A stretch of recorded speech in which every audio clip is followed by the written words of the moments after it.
Зиюнь, IBC 2018. Привет, ребят! Мы находимся возле стенда Ziyun. Меня зовут Чанг, и это наш новый V-Build. Благодаря новому дизайну, это действительно очень интересный стабилизатор на сегодняшний день. Этот дизайн изменит все представления о нашей будущей продукции, поскольку вся концепция Crane 3 Lab присутствует и в новом V-Build. Итак, это интересный стабилизатор с максимальной полезной нагрузкой 3 кг. Вы можете с легкостью прикрепить на него камеру 5D Mark IV с объективом 24-70. Небольшой стадикам оснащен колесом фокусировки, с помощью которого можно регулировать фокус вашей камеры Canon, а также моторами серво, которые позволяют выдерживать более тяжелые камеры. Здесь находятся крепления, которые можно использовать для подсоединения смартфона.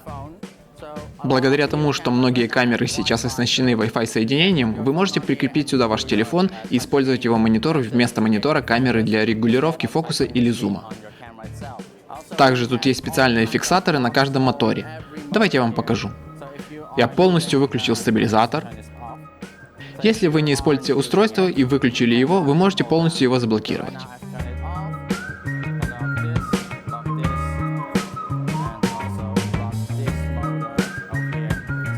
Теперь ничего не люфтит, не падает, не двигается, и вы можете спокойно поместить его в сумку без повреждений и лишней защиты. Это очень удобная функция, но это еще не все. Вы можете легко стабилизировать V-Build, сбалансировать и зафиксировать каждую из 3 осей по отдельности или все вместе. Это позволяет вам быстро сбалансировать это устройство и камеру. К тому же мы сделали стабилизатор значительно меньше, компактнее и короче, благодаря перенесению аккумулятора с рукоятки. Вместо рукоятки мы поместили небольшой трипод, что позволяет размещать V-Build на низком уровне. Раньше из-за длины стабилизатора было не уместить в сумку для переноски, теперь же это стало гораздо проще. Дополнительно вы можете снять этот трипод и поместить более компактный стабилизатор на присоске и прикрепить их, к примеру, на машину.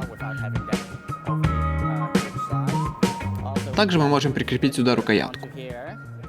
Давайте включим стабилизатор.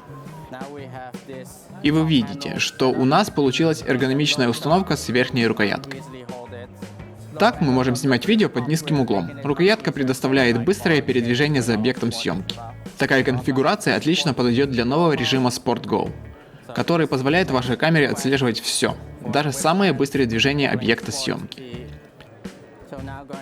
Перейдем к другому стабилизатору, Crane 3 Lab, где мы воплотили все наши идеи. Это наш Crane 3 Lab.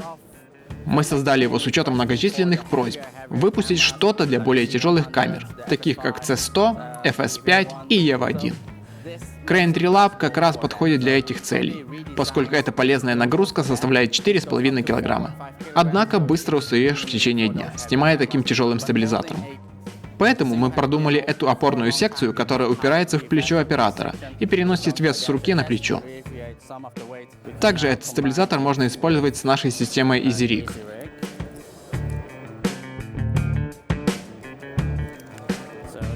Это будет особенно удобно при съемке с большими тяжелыми камерами, поскольку даже несмотря на то, что вес можно перенести с рук на плечо, вся эта установка достаточно увесистая. Таким образом, Crane 3 Lab — первый стабилизатор, который можно полноценно использовать с EasyRig. Также этот стабилизатор имеет HDMI-порт для подключения телефона и использования его в качестве монитора, 2 прочных сервомотора, и вот здесь находится регулятор зумирования объектива, прикрепленного ко всей установке. А благодаря креплению розет, расположенному на этой секции, вы можете присоединить дополнительный монитор. Тут находится джойстик для регулировки положения камеры. А это крепление для трипода. Мы переместили аккумулятор отсюда вот сюда, поэтому мы можем снять это и сделать короткую подставку. Крепление позволяет подсоединить стабилизатор на присоске для машины или на другую систему крепления. Благодаря этому у вас всегда будет открытый свободный доступ к Crane 3 Lab. Crane 3 Lab имеет еще несколько крутых функций, таких как беспроводное управление фоллоу-фокусом или зумом. Это был наш новый Crane 3 Lab. Было ли вам, ребята, это интересно?